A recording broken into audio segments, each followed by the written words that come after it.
welcome back to today's lesson where we're going to be talking about how to leverage discussions in groups to generate leads.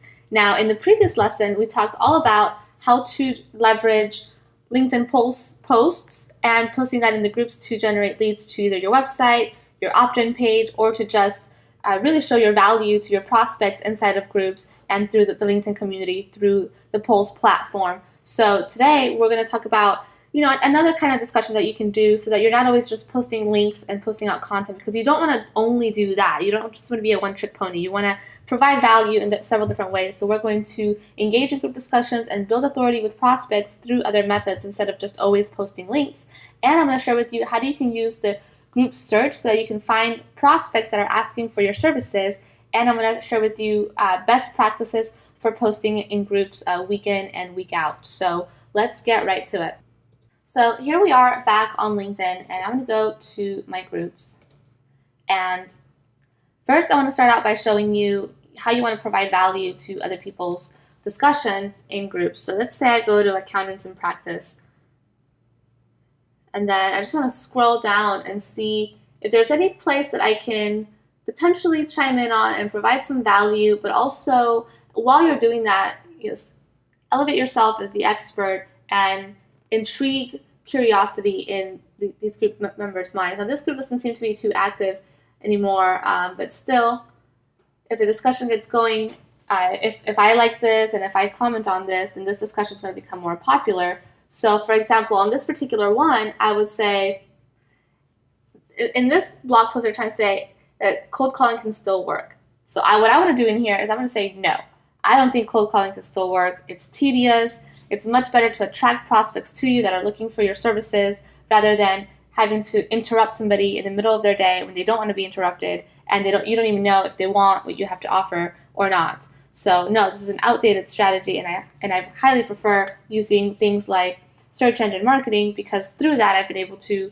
triple my clients' business in less than 6 months. So that's the kind of post that I would make here. I'm not going to type that out because then the whole lesson would be basically me typing that out, but you get the idea. So you want to go in here and show your expertise, comment, have an opinion on the discussions that are being created in the groups that have your ideal prospects, because when you can strike a chord with a prospect in one of these groups because of what you said, that's step number one. That's opening that door so that they connect with you, and then they get off of LinkedIn, onto the phone, onto an appointment with you, and hopefully as your client down the line. So just go into the groups that are most important to you. I know I had you join 50 groups for your visibility. You don't need to check 50 groups every single day, just the ones that are the most active, the ones that have your best prospects in them, and see where you can provide value. And even just using the daily or weekly digest emails from LinkedIn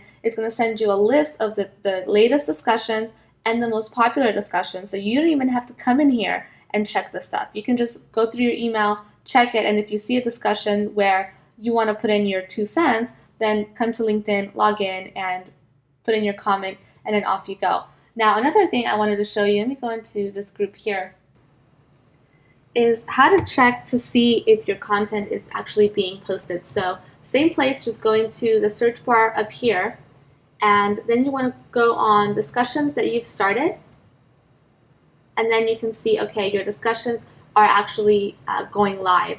If this particular group owner or group moderator was not accepting my discussions, then my discussions that are pending would show up under pending submissions here. So if I have a bunch of stuff pending and it's been pending in there for several days or several weeks, that again is a group that is not being moderated very well, and that's a group that you probably want to consider leaving and going into a group where your content is actually getting posted and moderated. So that's how you would check that. Now, another thing that you want to do is whenever somebody engages with a discussion that you've created, you want to take a look and see if that person is a good prospect. So in this case, this person would be a really great prospect for example, for this LinkedIn course. So I'm already connected to her, so I'm not going to send her a request to connect, but let's say she was a second-degree connection, then I would send her a request to connect, and we actually have messaging templates along with this that come with this lesson so that you can engage with people that engage with your discussions inside of groups if they are the right prospect for you. If they're not the right prospect for you, then that's fine. Just let people like and comment on your stuff, but there's no need to really reach out unless they are somebody that you want to do business with. So here is, for example, a sample message I would send out. I would say, hi name, I noticed that you liked, commented on a discussion I started based on your, oops, sorry, spelling error here, based on your background. I looked at your profile and thought you seem like somebody I'd like to know more about. I look forward to connecting with you. Regards, your name. So now you want to connect with all the prospects that engaged in your discussions, because these people have already raised their hand, shared an interest in what you have to say. So now let's take them to the next step, connect with them, and you should already by now have your campaign put together as to how you're going to warm up new connections and stay top of mind with your connections. So they're just going to go and be put into that system. So they might not be ready to do business with you today, but maybe a month or two down the line, they'll be ready to take that next step with you. So now let's take a look at a few more strategies before we wrap up the lesson. So here we are back into my groups, and let's say that you want to see if anybody is looking for the type of service or product that you provide. So let's say, for example, that I sell some sort of analytic software, right? So I might want to go into this group about digital marketing and go back to the search function here and see if anybody is asking for analytics software. Let's see what comes up. Okay. Top 5 reasons to buy CRM and analytics software. So not a lot going on here. So if I sell analytics software, I might want to go into this group and other marketing groups and see if anybody's talking about analytics software and asking, which is the best analytics software? What do you guys recommend for analytics software? What are your preferences? What have you found with different software that you've used? That kind of thing.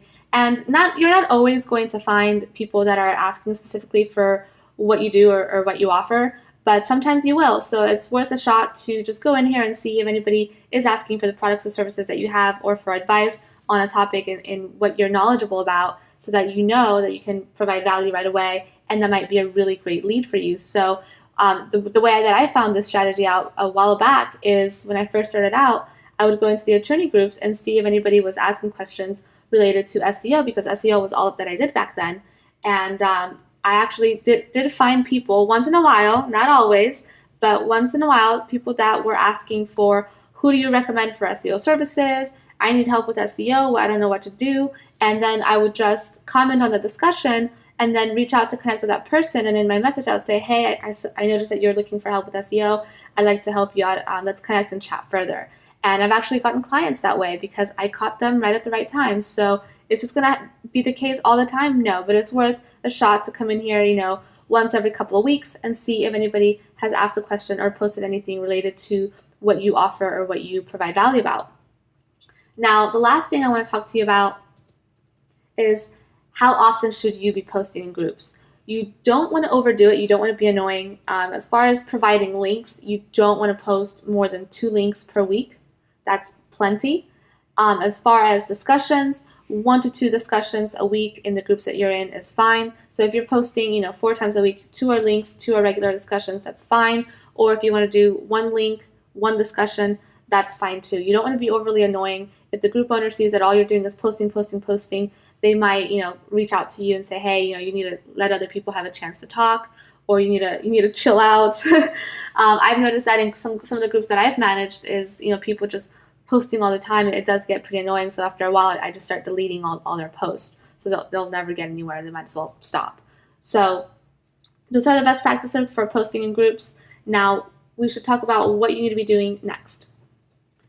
You want to create your weekly posting calendar. In the previous lesson, we talked about creating a monthly content calendar. Well, in that same content calendar, you can add the discussions that you want to provide. Now, great discussions can include questions around your industry. You want to spark conversations, basically. So, especially if a group is active and it has a lot of members, those are the best groups to start conversations in. So go in there and provide value, ask a question, and start keeping tabs of the people that are actually responding to the post that you're making, because using the messaging template provided along with this with this lesson, you want to connect to those prospects and put them into your top of mind multi-touch campaign. Now, you want to go in there and make your first group post and engage in other people's discussions where you can provide value, as I showed you in the beginning of this lesson. You want to search for potential prospects by those that have engaged with you. For this particular lesson, we're just looking for the prospects that have engaged in either a comment that you posted on somebody else's discussion or somebody that's liked or commented on something that you posted. And once you do that, you can go ahead and earn your badge and move on to the next lesson, where we're going to be talking about different tools to track your networking activity on LinkedIn and also how to message group members. So I will see you on the next lesson. Bye-bye.